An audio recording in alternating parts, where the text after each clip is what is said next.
All right, Kevin back with you for another episode of the $1 Million Relationships Podcast. And today I'm here with Vince Covino. Vince, welcome. So awesome to have you on the show today, man. Evan, I'm excited. I'm not sure I've ever been so excited about a podcast because what we've been talking about. So That's let's awesome. do it, man. That makes me feel good, man. I love this.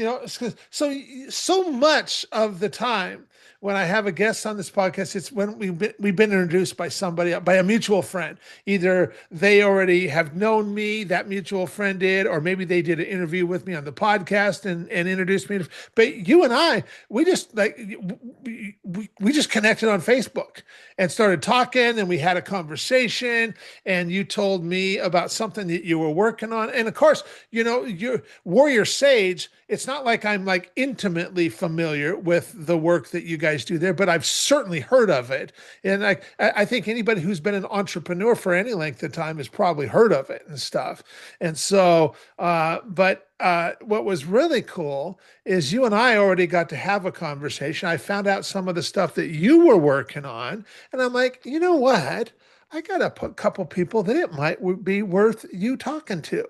And so I connected you. And then now, just before we hit record on this, you informed me that, yeah, Kev, those folks you connected me with, yeah, we're working together now. Well, And I'm not like, only that, Kevin, they're honestly exactly what we needed. There's a lot of pieces that come to making our summit successful, and this is a piece where we need to strengthen it, and they have it in spades. So I we're love it. thrilled I to have love them it. on the team. I think they're delighted and thrilled and to be able to play their music, and Yeah. Yeah. we're the teams out there on the team's just happy to have them, of course. That's awesome. That's awesome. Well, what I want, and when you start off a relationship like that, it's just like now I'm just kind of like Jazz going like, wow, wonder what else we could do. And and I'm really excited to have this conversation with you today. And what I want to do is I want to start off by turning it over to you, Vince, so we can start off by just setting some context and letting the listeners know who you are and what you're all about. So I just want to give you the opportunity to talk about what you guys do, who you serve, what inspires you most about the work you're doing and the impact you guys are making, and also give us some of the backstory. And I know I covered a lot right there, but I just want to give you free reign to talk about what you feel most led to talk about and stuff. Kevin, for 48 years, if someone had asked me what I feel inspired to talk about, it would have been the Mormon Church. Uh-huh. And if I was talking about anything work related, it was because I had to. And it Okay. was a Okay. grind. Had an investment firm, and for 12 or 13 years, market, do seminars, bring in investors, and I brought in $165 million. I got pretty good at it, managed it well. Eventually sold that firm, and I sold that firm. I realized yesterday why I sold it 15 years ago. And it Okay. was, my mentor pointed out to me. He said, Vince, you got to a point in the evolution of that career where there was no more growth for you. Sometimes that can happen in a geographical place, and Mhm. sometimes it can happen in a career. Sometimes it can happen in a relationship. So I sold it, and I'm grateful and gratified to see that the people that bought that company, Legacy Wealth, they've taken it to close to $1 billion now. Wow. So I just Wow. recently spoke at their event in Mexico, and was just beaming with pride with what they've done. It's been Yeah. incredible. Yeah. It's something I could have never done Yeah. with it, with my skill set, and they've crushed it. So that was a big defining part of my career, and it helped me to really understand the capital markets. What I think that helped me to do is understand all sides of the capital markets, the private equity, the venture capital, the investor side, the consumer side, the founder side, just because I got to work with them through their exits, through their fundraising, and then managing the money that came as a result. Mhm. I left that company to build zoos and aquariums. Big switch. Yeah, yeah. I Big built, transition. yes, 14 different zoos and aquariums. It was quite a ride. COVID crushed us. We had to bankrupt, actually. 7 locations are under Chapter 11 reorganization. But I welcomed 20 million people. And if those 20 million people in that time that I was the CEO and founder of that company, if they smiled, we tried to calculate how often do they smile when they come through. And I thought, well, if it's 100 times, some thought 50, some thought 200 times. But you're there, you're playing with animals, and sharks and stingrays and otters and everything, right? 100 smiles times 20 million people. That's Yeah. 2 billion smiles. And that warmed my heart because for 13 or 14 years, it was just started right from the get-go within 2 months of opening, a big prolonged battle with animal rights activists. And it Okay. got so intense and so heated. We spent so many millions on attorney's fees, and a good half of my time as CEO is spent putting out those types of fires. And Okay. then a good third of my time was probably spent, raising capital, Mhm. because we spent, each of these locations cost 5 to 10 million bucks to build. Okay. So it was a ride. It was a journey. It taught me so much about me, about life, about people. Uh, I look back at the person that founded the company. Obviously, it's me, but it's not me. It's not this guy. It was another guy. And I look back and I have a deep compassion for his journey, for everything that he went through. And that's just recent, because for a lot of these last couple of years, I was pretty hard on him, didn't give him much grace and much forgiveness. So Mhm. that was a big shift for me. You and I, talked about that just a little bit in the past. Yeah. And then I believe I got to the same point in that career where, kind of like Chief Joseph, after fighting for so long, just said, drop the sword. I will fight no more forever. I didn't want to fight anymore. And in the process of that, I came to fully feel and attune to animal rights activists. And that was a giant shift. Not that my belief system changed per se, elements did, but my attunement to understand them instead of wanting to crush them, wanting Okay. to guerrilla warfare. Let me manipulate. Let me beat them. Let me stick it to them. Let's get them with this with the attorneys. How do we, that was in a lot of ways, that's the way the capital markets are played out. Even negotiations with my own executive team or my own board. Okay, how do I get the angle here? How do I dilute? I diluted by 30% over the course of a decade. Slice here, dice there, and you dilute. Which of course I look at dilution as creative, or at least if you're doing it, it's because you believe it's creative. It's a creative.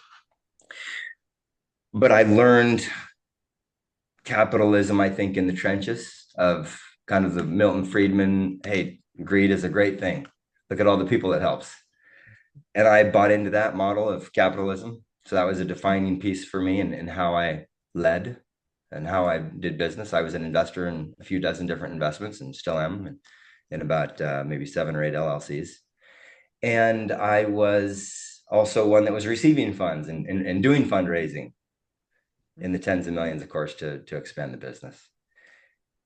So that led me to, okay, I'm not going to fight anymore. Hired a CEO, mentor. What do I do? How do I step down from this company and everything else? Mhm. And he cracked me open. Satya and Raja, he, founder Warrior Sage over 3.5 decades ago, truly a master. And there's lots of masters out there. I don't put him on a pedestal. He's human, but truly masterful at leadership training, and continues to be, like, nonstop. Oh my goodness, I didn't see that in my leadership. I didn't see that in my dynamic with feminine, with listening, with validating, with driving so hard. It's creates burnout and so forth. So many dimensions that he's helped me with.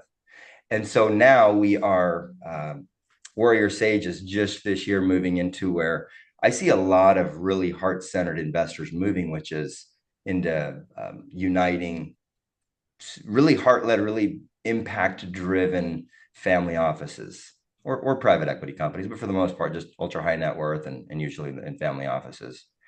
And founders who are really successful, they've got a good track record, and with some capital, they could turn their 10-year plan into 3 years. They could turn their mission into something that goes global, or that impacts this segment, or that goes deeper here, or that goes broader over there and just expands what it's doing.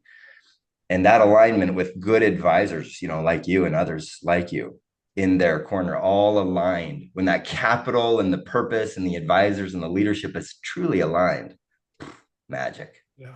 Yeah. Just it creates abundance for everyone.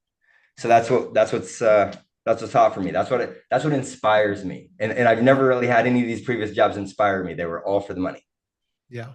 This one's because I am lit up by it. Yeah. I'll tell you, this is interesting. I see a big shift happening. I mean, even one of my close friends I've known for 14 years.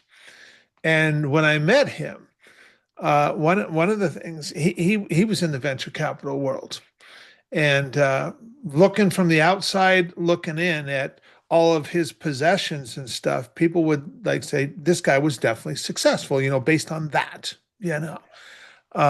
flying by private jet everywhere, having a huge car collection, beautiful homes, beautiful boats, yachts, I mean, yeah, all of that. And yet, one of the things that he shared me, even way back when, was that, man, I hang out with some of the wealthiest people in the world, and they are also some of the most miserable people you'd ever meet. And he's come a long way in that 14 years because he doesn't work in that world anymore. And several years ago, he got a hold of me and was like, Kev, you know what? I just want to start funding and advising good people. Yeah, no. So I'm telling you, Kevin, that is where they're at Yeah, because it is so much more enriching. It's fulfilling, yeah. right? I've been up until a month ago, I had two boats. I remember the first time my wife and I bought a 9,000 square foot home for 3 million bucks and airplanes and a car collection. I think we had 12 or 13 cars at its height. Why? Why pay 7 grand a month for car insurance? It was, it's what I thought freedom was. What I Mhm. realized is that financial freedom creates the ability for you to be able to be a scholar, be able to study things at leisure, be able to put your means behind a meaning, something that really resonates with you deeply. And then if I have financial means, but I don't have a connection to my purpose and significance and my gifts that I am here to give to the world, then it's not going to lead to freedom. It's going to lead to luxury and lavish. And lavish, I've had some lavish experiences. It's not what I expected. There was a couple of days of, oh my gosh, this is what it feels like to be a billionaire. Now I wasn't, but I was, in that company, and I thought this is, and lavish is the first word that, okay, I get it. This is lavish. Like those people are just standing there in the case I might want an omelet or something, or that they're just there, a team of people, right? Just at your beck and call in the nicest of places with the nicest beaches. And I remember thinking, oh my goodness, there's 2 3 days of this is freaking amazing. I'll be honest. But after a few experiences that I had with my wife, or she went and got her human rights certifications from different universities and institutes. We got to talking about, in fact, if you look at my board over here, you can see a little tiny child drinking water. You can see that's a refugee home. Um, Actually, over here, there's one of these. Oh, there's the Subaru. This way, by the way, Kevin, I've never shown anybody this. Like Mm, I don't think I've ever pulled this out, but it just so happens that I just moved into this home a couple of days ago, and I haven't hung this up yet. But that yeah, little white Suburban, it's like a yeah. 1992, 1993 Suburban. I walked into my house when I was 13 years old. We were on welfare, and there was no food in the house. There just wasn't. And I remember getting home and seeing a car like that race out of my driveway. And I thought, whoa, is someone trying to steal something? And so I rushed inside to look and didn't see anything missing. And then just by habit, I look in the fridge and it's slam packed. And Mm, out of curiosity, for whatever reason, I opened the cabinets and I just one after the next. And there's food we've never had. There's like, oh, that's Lucky Charms. Holy shit. wow. I eat that before my siblings see it. And look at that peanut butter and look at the jelly and look at the bacon. And I just remember thinking, this is freaking incredible. That's what that person was doing. Crazy, right? I don't know who that person is to this day. Wow. I have no Wow. idea. Wow. Huh? Wow. Yeah. So I look at money differently. I look at freedom differently. I do still enjoy having not luxury per se, but things that save me time, things that create experiences for my family. And we've always wanted to live on a lake, and now we're on a lake. I can get in the go-kart and go down with the kids and go fishing, but it's not a big giant home like I've had. I've lived in 4 or 5 homes that were 7 to 9,000 square feet, like several of them. And one of the homes had 4 staircases. 4 staircases. Why? Right? And I'm not going to criticize anyone that wants 4 staircases, but I can tell you that I feel here at home. Yeah. There's deer in my front yard. There's a lake in my backyard. My dogs are just running free. Um, and it's not at all anymore for me about, is the neighbor with, look at this, I'm driving a nicer car than my neighbor, you know? Uh, and it's not about that at all Yeah. anymore. And it's become so much sweeter. So I love the idea of leaders getting to the place, leaders who have great influence. They lead 100 or 1,000 people. They serve 1 million customers. Them getting to that place of their own self-love and uh, identifying with their true gifts that they then want to focus on giving that away and creating experiences around that with their family, with their friends, with the people that they love. And that's a place I never was. So it was always a grind for me. So I grind, make the money, manipulate, work with the people I need to work with, even though a lot of times I didn't like them. Um, and that's not to say my employees. I truly did have amazing employees, but there were people I did business with that I Yeah. never would have. And only once can I think of that I turned down a deal that would have made money for me. Would have made a lot of money for me, and I was so off put by the CEO and the way that he treated his people. Somehow, I was able to see it. Mhm. As I look back, I see elements of it in myself over the years. Didn't at the time. At the time, I just thought, man, what a piece of shit. And he ran a big company. Yep. We were working on a $30 million deal, and he wanted to do it. So big shifts for me, Kevin. And Yeah. but back to your point, investors, that's what they want now. Yeah. The enlightened ones, the ones that are aware and conscious, they truly want founders who are going out and they're living a significant mission. It's planet based, it's people based, it's purpose based, and it's profits based, right? I mean, there's profits are still important to these guys, but the other elements, it's not just, hey, show me your balance sheet, show me your P&L. It's Yeah. show me your gifts, Yeah. show me Yeah. your heart, show me your authenticity, show me who you are. So at the summit, we've got people coming that are really kind of expert in opening those hearts and opening their minds and connecting them so that the investors can be in the room. And our goal is simple. We want them to cry together and laugh together and feel one another, feel the alignment and identify where those alignments are, and then come together. This visionary and this guy that can execute, and this guy with capital that represents his own capital or capital for the people that he manages money for, being a wise steward and magnifying that by magnifying a founder who with 5 or 10 million bucks could go light it up. Yeah. Yeah. Man. Yeah. That, I mean, I have been seeing this shift. I've been this relationship guy for years. And, for 30 years, I've been putting myself in the right rooms to meet the right kind of people and sifting and sorting to find the right people because, just because we're in a room that we invested whatever, 25,000, 50,000, 100,000 to be there does not mean that everybody else that's in that room and that made that same financial investment is like-minded with us. It doesn't Yeah. mean that just because they're there doesn't mean that they're going to have trust. We're going to have trust in character, trust in their competence. Doesn't mean that we're going to align on interest and values either. We've got Yeah. to find those people. And but I've done pretty good at finding those people over the years and then just creating long-term relationships with those people and just trying to be of service to those people and stuff.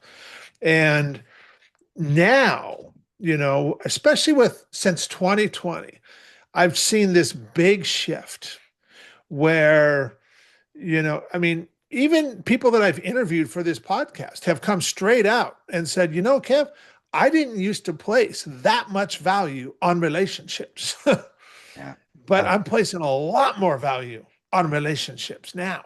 Yeah, Yeah. that's where it begins and ends. Yeah. Yeah. And it's been really cool to see this shift taking place. And even like, you before we started recording, and just to just share that, like, that you and Brian and Nicole made such a connection and stuff, is that, man, this made my heart feel good, because I know, they're good people too, Oh, yeah. and man, they're connected. They are connected too. Yeah. And it does my heart to bring, just does so much good to just bring good people together.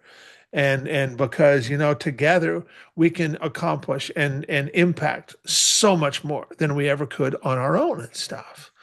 And that's exactly what you're talking about.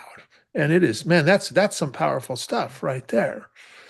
Well, I want to switch gears just a little bit.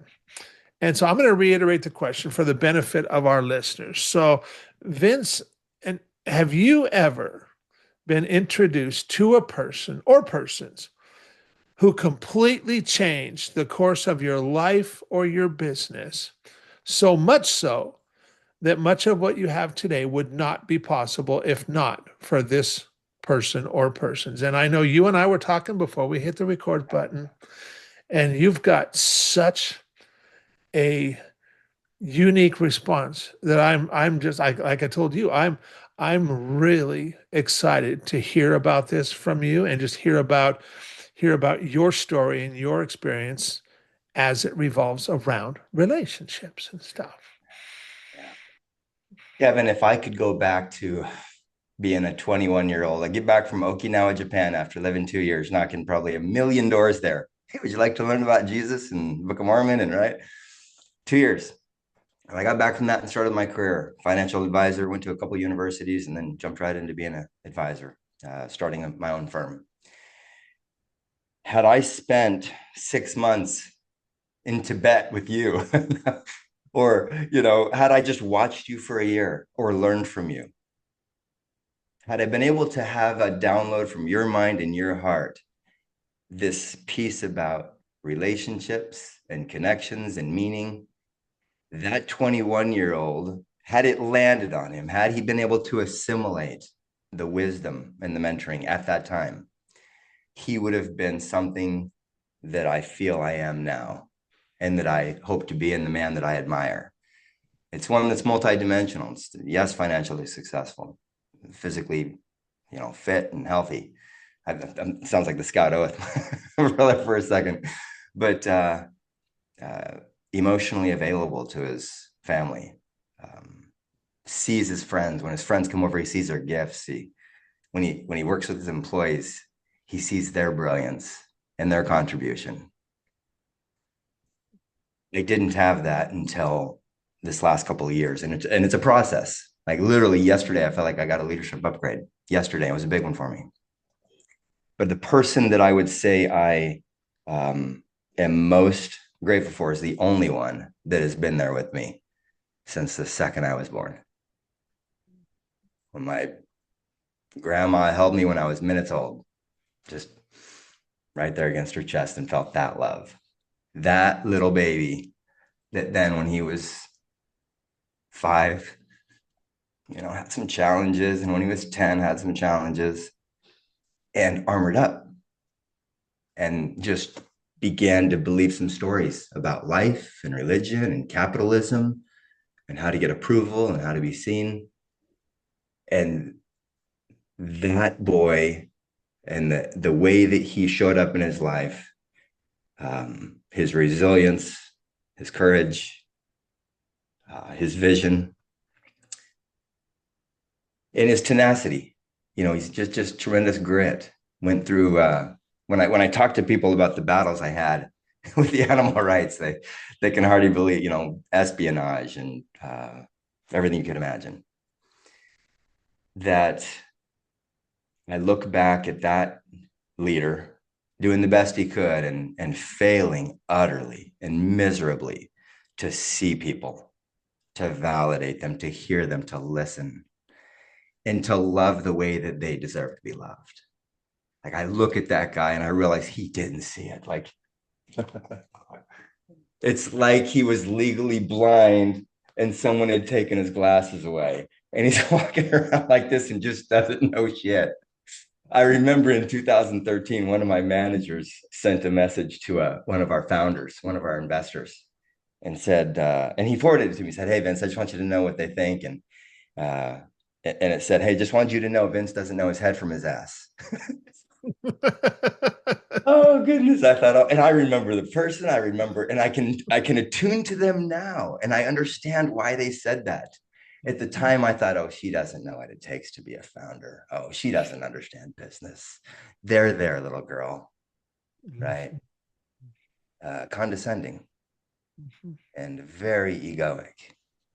But I also look at the guy that was blind, had cataracts, right? Like a disability, an armoring up in those walls, seeking external validation. I get it. I fully get it.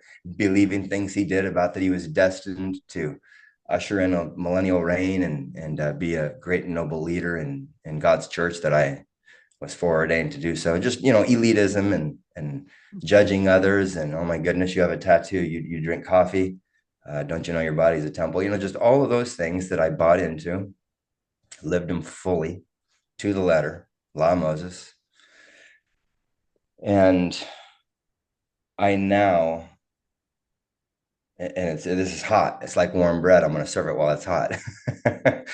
I now, just even yesterday, saw it as clearly as I ever had, and I lay flowers at his feet. I have compassion for that leader, for that boy. Yeah. I have deep respect and admiration. And again, he doesn't exist. And so I put flowers at his feet because he's dead. So that's the guy. Yeah. Yeah.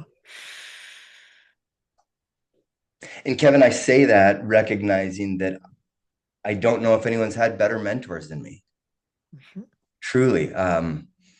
Uh, there's 5 or 6 that have been life-changing, incredible.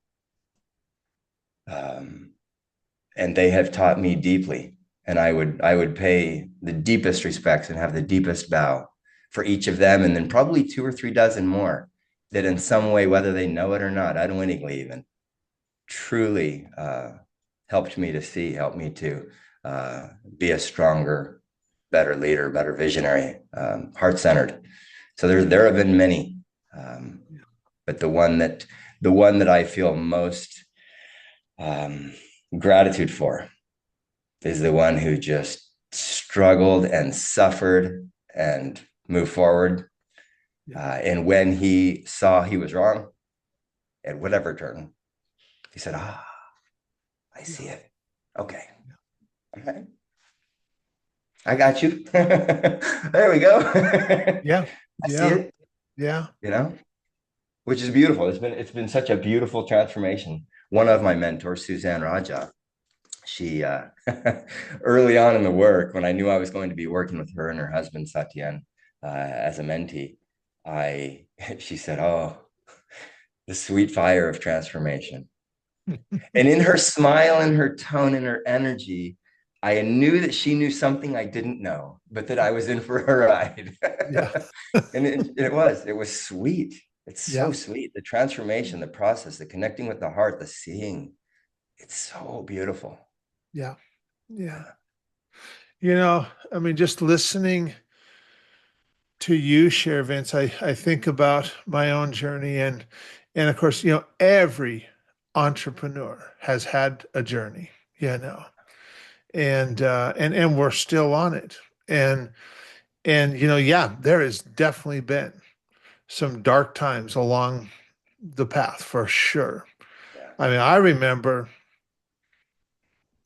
what has it been? It's been 6 years ago now, but I remember being on a flight home from Texas, wishing that the damn plane would just crash because at least my wife would have the insurance money, and just put an end to everything I felt I was going through at that time.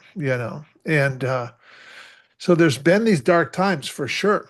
There's been these highs and lows, these ebbs and flows, and I think a lot of people, they might hold regrets around their past and things that took place or what have you. And I think, you and I, we've had mentors in our lives that just have pointed things out. And I know for me personally, and I think you're kind of having this experience too, is that, it's our past that got us to here where we are right here, right now, today. Yeah. And there's so much to celebrate, even though it wasn't always, as my daughter would say, rainbows and unicorns. And so, but it got us to where we are right now, and where we are right now is a pretty dang good place. And I wouldn't change anything in my past.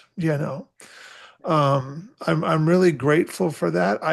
I'll tell you, because of some of the stuff I've been through, I've got so much more empathy for entrepreneurs when I hear some of the stuff they're going through. Yeah, but that's why I was so excited. That's why I'm so excited to even have this interview with you, because just from that very first call, I realized here's a guy with the depth of understanding. It's a wisdom that comes from being on the plane and saying, "Can't this thing go down?" Yeah, Yeah. and the empathy that has fueled for you, it's a source Yeah. of great strength. And so I am indebted and grateful for that. And I'm sure all the listeners can sense that if they've not been able to put it to words or a conscious thought, that's what it is that you've created in your heart enough of a capacity to hold space because of the very experiences you earned your empathy. Yeah. Yeah. Well, I am so thankful to you, Vince, for you taking the time to come here today and have this conversation and share your experience. Any last thing that you feel led to share before we call it a wrap?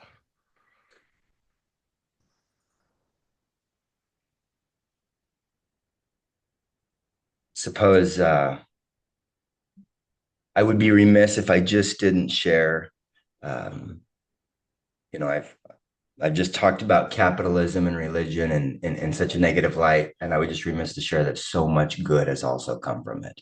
And so I don't want to lead anyone to believe that I'm anti, um, that I'm opposed to anybody who has strong beliefs or recognizes all the good that capitalism has done. I'm an investor. I'm a businessman, and they've just been wonderful. I just, as you see, I see the next evolution of alignment and meaning embedded in those and what it does to invigorate the whole system and the whole community. So just would leave that one thought, and then just gratitude for letting me creating a space that I could express so openly and so freely. I felt no reservation, and that's directly just because of the space you've created here. So thank you for that.